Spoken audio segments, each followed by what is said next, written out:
નરક બની જશે. પ્રભુ ઈચ્છે છે, નવરત્ન દ્વારા સમજાવ્યું કે તું સંસારની ચિંતા ન કરીશ, એને સાચવવા માટે હું બેઠો છું, પણ હું તારા માથે બિરાજું છું, એટલે તું મારી ચિંતા કર. પ્રભુને ગમતું નથી કે આપણે એની ચિંતામાંથી મુક્ત થઈ જઈએ, એના ચિંતનમાંથી મુક્ત થઈ. સંસારની થાય એની ચિંતા કહીએ, પ્રભુની થાય એને ચિંતન કહીએ. તો ચિંતાથી ચિંતન સુધી લઈ જાય એ જ આ નવરત્ન ગ્રંથ છે. ચિંતાઓ દરેકના જીવનમાં છે, પણ દરેકના જીવનમાં ચિંતન નથી. સમજ વગર એ ચિંતન પ્રગટતું નથી. સત્સંગ વગર એ ચિંતન પ્રગટતું નથી. જો સત્સંગ કામ શું કરે છે? તમારા ચતુરાઈ, તમારી હોશિયારી, તમારી બુદ્ધિ તમને સુખી બનાવી દે, તમને સાધન સંપન્ન બનાવી દે. પણ સત્સંગ કર્યો હશે ને તો એ જ સાધનોને ઉદ્ધારના કારણ તમે બનાવી શકશો. જે તમારા મહેનતથી ને બુદ્ધિથી તમે કમાયું છે એ તમારું પતનનું કારણ ન બની જાય અને તમારા કલ્યાણનું કારણ બને, એ સમજ સત્સંગ આપે છે. અને આ સમજ જ્યારે જીવનમાં પેદા થાય, કારણ સમજ વગર સુખ પણ નથી આવે. એક પત્ની પરણીને આવી પતિ પાસે ને કહેવા લાગી કે તમે મને સુખી તો કરશો ને. ત્યારે પતિએ કહ્યું, તું કહીશ તો સાડી લાવી આપીશ, તું કહીશ તો ઘર બાંધી આપીશ, તું કહીશ તો કાર લાવી આપીશ, તું કહે એટલા વાપરવાના પૈસા આપીશ, પણ સુખી થતા તને ન આવડ્યું ને તો તારા વગર તને બીજો કોઈ સુખી કરી જવાનો નથી. એ તો તારે જ શીખવું પડશે. વસ્તુ અને વ્યવસ્થા બીજા કરી શકે, પણ સુખી થતા તો સમજણ જોઈએ. સમજણ વગર જીવનમાં સુખ ના આવે. નહીં તો સુખ માટે લાવેલી વસ્તુ ઘણીવાર ક્લેશનું કારણ બની જાય. લો આ કલર નું લાયા, મેં તો પેલું કલર કીધું, પેલો બિચારો ઉમળકાથી લાવ્યો. મૂળ વાત એ જ છે. ચિંતામાંથી ચિંતન આ ગ્રંથ આપણને લઈ જાય છે. ગોવિંદ દુબેને લૌકિક ચિંતા નથી, અલૌકિક. ઠાકોરજી, આપણે તો વાર્તા સાહિત્યમાં બી આવે ને કે પેલા બહેને એક સાથે 20 દિવસની સામગ્રી બનાવી દીધી અને એમ થયું કે 20 દિવસની શાંતિ, રોજ બબ્બે નંગ કરીને ઠાકોરજીને ધરીશ. અને ઠાકોરજી તો ડબ્બો ખોલીને એક જ દિવસમાં આરોગી ગયા. પૂછ્યું વૈષ્ણવે, અરે પ્રભુ આપે શું કર્યું? ઠાકોરજી કહે, જો આ 20 દિવસની શાંતિ કરી લીધી ને મારી ચિંતા નહીં કરે તો તું સંસારની ચિંતા કરીશ. એના કરતા રોજ મારી ચિંતા કરે સારું. કારણ કે ભગવાનથી નિશ્ચિંત થઈ જઈએ તો સંસારની ચિંતાઓ ઘેરી લેશે. સારું નહીં વિચારો તો ખરાબ વિચાર આવવાના જ છે. મન વિચાર વગર તો રહેવાનું જ નથી. અને એટલા માટે શુભ ચિંતાઓ અને શુભ ચિંતનમાં મનને વ્યસ્ત રાખો. અને એટલું તો ઘણી વાર કહું, ઘણી ચિંતાઓ તો નસીબ વાળાને જ થાય, દુર્ભાગ્યને ઘણી ચિંતાઓ ન થાય. કોઈ એમ કે આ ક્યાંય કોઈ આખું એસી ચાલતું નથી ને ઘરમાં સાવ બંધ થઈ ગયું છે, ગરમીના દિવસો છે, અત્યારે કોઈ કારીગર પણ નહીં મળે, કોણ ઠીક કરે? આ 4 ગાડી પડી છે ને ક્યાંય કોઈ ચલાવનારું નથી, મારે જવું છે. આ આટલા દાગીના ઘરમાં પડ્યા છે, બેંક પણ બંધ છે, લોકરમાં ક્યાં? હવે આવી ચિંતા કોને થાય? જેનું એસી વાળું ઘર હોય, 4 કાર હોય, દાગીના ઘરમાં હોય, કોઈ દુર્ભાગીને થાય? જેનું આવું સૌભાગ્ય હોય એને જ આવી ચિંતા થાય. એમ ઠાકોરજીને જગાવવા પડશે, એમના માટે સામગ્રી કરવી પડશે, એમને પહોંચાડવા પડશે, એમની શું વ્યવસ્થા કરું, ક્યાં પધરાવીને જાઉં, આ બધી ચિંતા કોને થાય? સૌભાગ્યશાળીને જ થાય. જેના ઘરે ઠાકોરજી બિરાજતા હોય એને જ આ ચિંતા થાય. જેને નથી એને કોઈ ચિંતા થાય ભગવત સંબંધી. એટલે અમુક ચિંતાઓ ને અમુક વિચારો તો નસીબ વાળાને આવતા હોય છે. અહીંયા ગોવિંદ દુબે, એને ડર લાગ્યો, ભય થયો, ક્યાંક ચિંતા થઈ કે સંસારમાં રહું છું, પ્રભુને પામવા માટે નીકળ્યો છું, પ્રભુની કૃપા છે, પણ ક્યાંક મારી લૌકિક ગતિ તો નહીં થઈ જાય, ક્યાંક મારું મન લૌકિકમાં તો નહીં ફસાઈ જાય. મન ન ભય 10-20 એક છે. ગોવિંદ સ્વામીજીની વાર્તામાં જો દીકરી આવી તો પ્રભુને કીર્તનમાં છે કહ્યું કે પિતાજી મારી જોડે તો વાત કરો કે બેટા એક મન હતું એ શ્રીનાથજીને સોંપી દીધું, બીજું હોત તો તારામાં ચોક્કસ લગાવે. તારામાં વૈષ્ણવતાનો ભાવ છે પણ હવે લૌકિક સંબંધનો ભાવ નથી. આ વિચાર લૌકિક ગતિ મારી ન થાય. એટલે વૈષ્ણવે પણ સાવધાન રહેવું કે આપની ક્યાંક લૌકિક ગતિ ન થઈ જાય, આ મન લૌકિકમાં ન અટવાઈ જાય. અને ત્યારે નવરત્ન ગ્રંથ મહાપ્રભુજી લખીને મોકલાવ્યો. ગઈકાલે જે આપણે દર્શન કર્યું, ચિંતા કાપી ન કાર્ય, નિવેદિતાત્મભી કદાપિતિ ભગવાન અપી પુષ્ટિસ્થો ન કરિષ્યતિ લૌકિકીમ જગતિ. તમારી ક્યારે પણ ઠાકોરજી લૌકિક ગતિ નહીં થવા દે. મહાપ્રભુજીના વચન છે. એટલે જ પ્રભુ જે પ્રભુને શરણાગત થયા છે એ જીવનું પતન પરમાત્મા ક્યારે થવા દેતા નથી. તમને ક્યાંથી ને ક્યાંથી બચાવી લેશે. અરે તમે પાપ કરવા માટે બધું ગોઠવી રાખ્યું હશે ને તો ભગવાન તમને સફળ નહીં થવા દે. એ સેકન્ડને નહીં ગમે. તો ઘણીવાર પ્રભુ ન ઈચ્છતા હોય અને છતાંય વ્યક્તિ પાપ માટે પ્રેરાય ને ત્યારે ભગવાન સંજોગો બગાડી નાખતા હોય છે. એવા સંજોગો કરી દે કે તમે પાપ કરવામાં સફળ જ ન થઈ શકો. એ સમય નહીં ગમે, પણ જયારે વિચારશો ને ત્યારે એમ થશે સારું થયું એ દિવસે હું ઘરેથી ન ગયો, સારું થયું એ દિવસે હું સફળ ન થયો. ત્યારે પ્રભુનો આભાર માનજો કે પ્રભુ હું તો મારા મનથી મક્કમ જ હતો, પણ આપે સંજોગો ફેરવી અને મને પાપ કરતા રોકી દીધું. તમે કોઈ જોડે ઝઘડો જ કરવા જવાના હો ને એ દિવસે ટેક્સી જ ના મળે, એ દિવસે તમારો ફોન જ બંધ થઈ જાય. તમને એમ થાય કે આજે જ ફોન નથી ચાલુ. ઠાકોરજી નથી ઈચ્છતા કે તું આવું કંઈક બોલે એની જોડે. પ્રભુ નથી ઈચ્છતા કે ક્યાંક તું કોઈની સાથે જઈને ક્લેશ કરે. અને એટલા માટે પ્રભુને કહેજો કે પ્રભુ હું ક્યારેક કંઈ ખોટું કરવા જતો હોઉં તો આપ મારા સંજોગો આપ ફેરવી દે. કારણ મને કોઈની વાત સમજમાં આવી કઠિન છે. એ સમય પુણ્ય માટે માણસને ઘણો સમજાવવો પડે અને પાપ માટે ઘણો રોકવો પડે. ઊંધું છે. તો પ્રભુ ક્યારે તમારી લૌકિક ગતિ નહીં થવા દે. કારણ કે પ્રભુ પુષ્ટિ પુરુષોત્તમ છે, કૃપાળુ છે. એ બેઠો રહીને જોતો નહીં રહે કે જોઉં છું, પાપ કરે એટલે ચોપડામાં લખી લઉં, પુણ્ય કરે એટલે લખી લઉં. એ કેવલ હિસાબ કિતાબ લઈને જોનારો નથી, એ તમને બચાવનારો પણ છે, એ તમને અટકાવનારો પણ છે, એ તમને પ્રેરનારો પણ છે. ઉપદેશતા અનુમંતા ચ ભરતા ભોગતા મહેશ્વર, ગીતાજીના શબ્દોમાં કહું. એટલે આ પરમાત્મા એવો છે જે કેવલ તમાશો જોતો નહીં રહે કે તું શું કરે છે એ પ્રમાણે તને ફળ આપું. એ તમારા પક્ષે આવીને ઉભો રહેશે, ખોટું કરતા રોકશે, સારા કરવામાં પ્રેરણા આપશે. આવા પરમાત્માની શરણમાં આપ ગયા છે. બીજા શ્લોકમાં મહાપ્રભુજી સમજાવે, નિવેદનમ તુ સ્મર્તવ્યમ સર્વથા તાદૃશૈ જનૈઃ સર્વેશ્વરશ્ચ સર્વાત્મા નિજેચ્છાતઃ કરિષ્યતિ. સદાય વૈષ્ણવે લૌકિક ગતિ ન થઈ જાય એના માટે શું કરવું? તો કે ભગવદી વૈષ્ણવ સાથે શરણાગતિનું સ્મરણ કરવું, નિવેદનનું સ્મરણ કરવું. જે તુલસી દલ લઈને ઠાકોરજી આગળ તમે જે વચનો બોલ્યા છે, આજ સુધી જે કાંઈ પણ મેં મારું માન્યું છે એ આત્મા સહિત હું આપને સમર્પિત થાઉં છું. હે કૃષ્ણ, હું આપનો છું. આ જે નિવેદન કર્યું છે તમે બ્રહ્મ સંબંધ સમયે એક ક્ષણને ભૂલતા. જો જીવનમાં યાદ રાખવાની ક્ષણ કઈ, તમે જીવનમાં ઘણા નિર્ણયો લીધા હશે, ડિસિઝન લીધા હશે, અને બહુ મહત્વના નિર્ણયો પણ લીધા હશે. પણ એક આધ્યાત્મિક વ્યક્તિ તરીકે જો વિચાર કરું તો એમ થાય કે જીવનનો તમે ઘણા બધા મહત્વના નિર્ણય લીધા હશે, પણ તમારા સૌથી મહત્વનું ડિસિઝન કયું હતું કે જે દિવસે હાથમાં તુલસીજી લઈ તમે ભગવાનને કહ્યું કે હે કૃષ્ણ, હું તારો છું. આ વચન જ્યારે તમે ઠાકોરજી આગળ બોલ્યા એ દિવસથી ભગવાને તમારો હાથ પકડી લીધો. આ બહુ જ મોટું મને મહત્વનું જીવનનું તમારું કમિટમેન્ટ હતું. આપણે ક્ષણોને ભૂલી જઈએ, આ બ્રહ્મસંવત લીધું, બધાએ લીધું, મેં લઈ આવ્યો, હું લઈ આવ્યો. ના, આ ઘટના નાની નહોતી. તમે જીવનમાં ભગવાનને આપેલો વાયદાનો દિવસ હતો, વચનનો દિવસ હતો કે શું બોલ્યા હતા પ્રભુ આગળ યાદ કરો. લૌકિક લોકો ભૂલવવાની કોશિશ કરશે. નિવેદનમ તુ સ્મર્તવ્યમ સર્વથા તાદૃશૈ. ભગવદીય જનો પાસે જાઓ.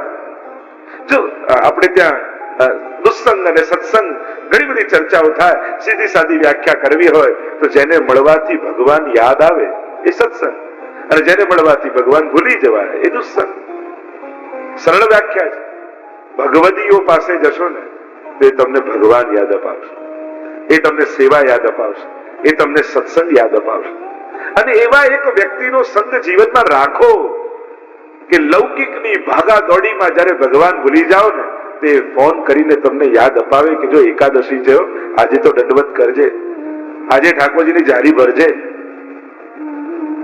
અને ઘરમાં પણ તમારે જો કોઈ આવો વ્યક્તિ હોય કે ઉતાવળે ઉતાવળે ઓફિસ જતા હોય, પાછળથી અવાજ આવે, સાંભળો તો ખરા, આજે 11 છે, પગે લાગીને જાઓ, તો તમે માનજો કે તમે નસીબ વાળા વ્યક્તિ છો. અને તમારા ઘરમાં કોઈ એક વ્યક્તિ એવું છે જે તમને ભગવાન યાદ અપાવે. બાકી કોઈ યાદ જલ્દી નહીં અપાવે, પણ ઘરમાં ઘણી વાર તમે ખીજાઈ પણ જાઓ, અરે અત્યારે મોડું થાય છે ને, હમણાં ક્યાં દંડવત, પછી આવીને જોઈશ. એને ખબર હોય કે આ ખીજાશે, છતાંય પ્રભુની સુધી કરાવે. તમે નસીબ વાળા છો. કારણ કે દુનિયામાં ફેરવનારા સાથીદારો બહુ મળશે, પણ ભગવાનને યાદ અપાવનારા સંગાથીઓ જીવનમાં બહુ ઓછા મળવાના. તમે નસીબ વાળા છો કે તમારા ઘરમાં કોઈ, એ પછી મા રૂપે હોય, પિતા રૂપે હોય, પત્ની રૂપે હોય, દીકરા રૂપે હોય, દીકરી રૂપે હોય, બહુ રૂપે હોય, કોઈ પણ રૂપે હોઈ શકે, પણ તમારા ઘરમાં કોઈ એક વ્યક્તિ એવો જરૂર હોય કે જે લૌકિકની આપાધાપીમાં પણ 2 મિનિટ તમને ઉભા રાખી પ્રભુનું સ્મરણ કરા. નિવેદનમ તો સ્મર્તવ્યમ સર્વથા તાદૃશી જ નહીં. સદાય તાદૃશી જનો જાતે સત્સંગ, આ નિવેદનનું સ્મરણ કરવું. અને આગળના શ્લોકમાં શ્રી મહાપ્રભુજી આજ્ઞા કરતા કહ્યું સર્વેશામ પ્રભુ સંબંધો, પ્રત્યેકનો પ્રભુ સાથે સંબંધ છે. દરેક, જો કોઈ ભગવાનમાં માનતો હોય, ન માનતો હોય, નાસ્તિક હોય, આસુરી હોય, ખરાબ હોય, છતાંય એની અંદર ભગવાન તો છે જ. એ નથી જાણતો, પણ તમે તો હવેલી આવો છો ને, તમે તો સત્સંગ કરો છો ને, તમે તો ગ્રંથોને વાંચો છો ને, એટલે તમે તો સાંભળ્યું છે કથામાં કે દરેકની અંદર ભગવાનનો વાસ છે. એટલે પેલો કેવા વ્યવહાર કરે, પણ એના જેવો વ્યવહાર તમારાથી ન થઈ શકે. કારણ કે એને ભાન નથી કે મારી અંદર ઈશ્વર છે, પણ આપણને તો જ્ઞાન છે ને કે એની અંદર ઈશ્વર છે. હા, એને અનુભૂતિ નથી, એટલે પોતાના અહંકારથી, પોતાના સ્વભાવના સ્તર ઉપર જીવે છે. એટલે એનું લેવલ એ સ્વભાવના સ્તરનું જ છે. પણ તમે જાણ્યું છે કે ભીતર આત્મા રૂપે પરમાત્મા પ્રેરનારો છે. આપણો પ્રત્યેક વિચાર પરમાત્માને સ્પર્શીને બહાર નીકળવો જોઈએ. આપણી પ્રત્યેક વાણી પ્રભુને સ્પર્શીને નીકળવી જોઈએ. આપણા પ્રત્યેક દર્શન પ્રભુને સ્પર્શીને થવા જોઈએ. વૈષ્ણવની આ તો વિશેષતા છે. આ કંઠી પહેરી છે, શું છે આ કંઠી? ગળામાં કેમ હાથમાં નથી પહેરતા, કેમ પગમાં નથી પહેરતા, કેમ કમરમાં નથી બાંધતા, કેમ માથે નથી બાંધતા? કંઠમાં જ કેમ? કંઠી જ કેમ?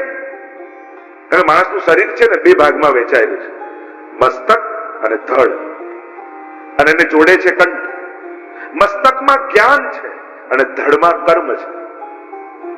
અને કર્મ અને જ્ઞાન આ બંને ભક્તિમય રહે એટલે ભક્તિ રૂપી કંઠ છે, અને એટલે કંઠમાં પહેરવામાં આવે છે કે તમારી મસ્તિષ્કમાં પ્રત્યેક વિચાર પણ આ તુલસીજીને સ્પર્શીને પ્રભુ રૂપ કંઠીને અડીને જાય, અને શરીરથી થતા પ્રત્યેક કર્મો પણ આ કંઠી રૂપ પરમાત્માને સ્પર્શીને જાય. અને એક પથ્થરમાં રામ લખવાથી પથ્થર તરી જતો હોય, તો જેના ગળામાં ગુરુએ કંઠી પહેરાવી હોય એના તરી જવામાં ક્યાં આશ્ચર્ય છે? જેને મંત્રની દીક્ષા આપીને કંઠી ધારણ કરાવી હોય એનું તો તરવું નિશ્ચિત છે. મહાપ્રભુજી આજ્ઞા કે સર્વેશામ પ્રભુ સંબંધો, પ્રત્યેકનો પરમાત્મા સાથે સંબંધ છે. હા, આપણે કમિટમેન્ટ કરીએ છીએ અવેરનેસ સાથે, બાકી આદિ સંબંધ બધાનો પરમાત્મા સાથે અંશ અને અંશીનો સંબંધ તો છે જ. મમય વાંશો જીવ લોકે જીવ ભૂત સનાતન, ગીતાજી. પ્રત્યેક જીવ મારો અંશ છે પરમાત્મા કહે છે. પણ આપણે બ્રહ્મ સંબંધ દ્વારા કેવો સંબંધ જોડીએ? અંશ અને અંશીનો તો અનાદિ છે, પણ બ્રહ્મ સંબંધ દ્વારા સર્વ ભાવનો સંબંધ જોડીએ છીએ. આમ જે લાગણીઓને આપણે ઓળખીએ છીએ ને એ લાગણીઓ પ્રભુ સાથે જોડીએ છીએ. કારણ કે ભક્તની ભગવાન માટેની લાગણી, હવે એ ભાવ તો ક્યાં અનુભવો, કઈ રીતે અનુભવો કે ભક્તની ભગવાન માટેનો પ્રેમ કેવો હોવો જોઈએ? હા, આપણને પિતા પ્રત્યે કેવો પ્રેમ હોય, માતા પ્રત્યે કેવો પ્રેમ હોય, ભાઈ માટે કેવો પ્રેમ હોય, આ પ્રેમ ખબર છે. આચાર્યો કે ચલ એ જ પ્રેમ લગાવી દે. તું જે પ્રેમને જાણે છે ને, પ્રભુ કે ચલ એ જ તો લગાવ, મારા પ્રાપ્તિ માટે તો એ કાફી છે. જેવો પિતાને પ્રેમ કરે એમ ક્યારેક પ્રભુ આગળ આપ મારા પિતા, જેમ માને પ્રેમ કરે એવું પ્રભુ. સર્વ ભાવો પ્રભુ. પુષ્ટિ માર્ગીય સર્વાત્મ ભાવ આ જ છે. મર્યાદા માર્ગમાં સર્વાત્મ ભાવ એટલે સર્વમાં આત્મ ભાવ, અને પુષ્ટિ માર્ગમાં સર્વાત્મ ભાવ એટલે સર્વ ભાવો આત્મા ભાવ. આપણી ભીતર જેટલા ભાવો રહેલા છે એ બધા જ પ્રભુમાં લગાવી દેવા. આ જ પુષ્ટિ માર્ગીય સર્વાત્મ ભાવ છે. જે લાગણીઓ મનમાં છે એ બધી જ લાગણીઓ પ્રભુમાં જોડી દે. ગોપીઓ કહે પતિ સુતાન વેદ ભ્રાતૃ બાંધવા નતિ વિલંઘ્યતે ત્યચ્યુતા ગતા. બધાને છોડીને આવ્યા, આપની જોડે સંબંધ જોડ્યો છે. અહીંયા ચોથા શ્લોકમાં મહાપ્રભુજી આજ્ઞા કરે. મહાપ્રભુજી બળ આપતા કહે છે, ઘણી વાર એમ થાય કે અમે બ્રહ્મ સંબંધ તો લીધું, પણ ત્યારે તો અમને એવો કોઈ ભાવ પણ નહોતો, એવી કોઈ જાણકારી પણ નહોતી, એવી કોઈ સમજ પણ નહોતી. અજ્ઞાનતામાં લઈ લીધું. અને ઘણાએ જાણીને લીધું હોય, સમજીને લીધું હોય, ભાવથી લીધું હોય. તો શું જે જાણીને લીધું એને વિશેષ ફળ, જેને અજાણતામાં લેવાઈ ગયું એનું બ્રહ્મ સંબંધ કઈ કાચું રહી જાય? ઘણા કે હું તો બહુ નાનો હતો લીધું. ઠાકોરજી તો મોટા હતા ને, એને યાદ છે, પ્રભુને યાદ છે તે લીધું. અને એટલા માટે મહાપ્રભુજી આજ્ઞા કરે અજ્ઞાનાદ અથવા જ્ઞાનાદ કૃતમ આત્મનિવેદન. જ્ઞાનથી કે અજ્ઞાનથી જેણે પણ આત્મનિવેદન કર્યું છે. એટલે જ આ જ વાત અજામિલમાં પણ આવી કે જાણે પુત્રને મોહવશ થઈ નારાયણ એવો પુકાર કર્યો અજામિલે, અને ભગવાનના પાર્ષદો આવી ગયા, લઈ ગયા અજામિલને. કહ્યું કે આને તો પુત્રને મોહવશ થઈને નારાયણ નામ બોલ્યું, દીકરાનું નામ નારાયણ હતું એટલે નારાયણ પુકાર કર્યો, ભગવાનને નતા બોલાવ્યા. પાર્ષદો કહે અજ્ઞાનાદ અથવા જ્ઞાનાદ ઉત્તમ શ્લોક નામ યત સંકીર્તિતમ અઘમ પુંસો દહે દેદો યથાનલ. પ્રભુનું નામ તો અગ્નિ જેવું છે. જાણતા લાકડું નાખો કે અજાણતા પડી જાય, અગ્નિ તો બાળી જ રાખે છે. ભાઈ કુભાઈ અનખ આલસુ, કોઈ બી રીતે ભગવાન સાથે જોડાઓ તો એ ક્યારે પણ નિષ્ફળ નથી જતું. અજ્ઞાનાદ અથવા જ્ઞાનાદ. અને વાર્તા સાહિત્યમાં પણ એવા ઘણા પ્રસંગો આવે છે. અજાણતામાં લઈ લીધેલા શરણાગત થઈ ગયેલા જીવને એના પર પણ ઠાકોરજી કૃપા કરી છે. રૂપ મુરારીદાસ શિકારી હતા, લટકી રહ્યા છે મરેલા પક્ષીઓ શરીર ઉપર, લોહીથી ખરડાયેલા વસ્ત્ર છે. ગુસાઈજીને જુએ છે, પૂર્ણ પુરુષોત્તમના દર્શન થાય છે. નજીક આવીને વિનંતી કરે કે મારા જેવા જીવનો ઉદ્ધાર થઈ શકે. અને ગુરુ છે ને એ ક્યારે નાસીપાસ ના કરે, હા તારો બી થઈ શકે. હવે વિચાર કરો, આમાં કોઈ વૈષ્ણવ કોર્ડન કરીને ઉભા હોય ને એને કોઈ પૂછે આવો વ્યક્તિ આવીને શું મારો ઉદ્ધાર થઈ શકે, ચલ બહાર નીકળ. આ રીતે હોય? આપણે તો વ્યવહાર જોઈએ છે, એક શિસ્ત છે. પણ ગુસાઈજી જયારે જયારે જય બોલીએ, ગુસાઈજી પરમ દયાળ, એ તો પરમ દયાળ છે, એમના નામની સાથે જ પરમ દયાળ જોડાયેલું છે. એટલે ગોપાલદાસજી પણ જયારે વલ્લભાખ્યાન શરૂ કરે છે, પ્રગટ્યા પરમ દયાળ, એવા દયાળ.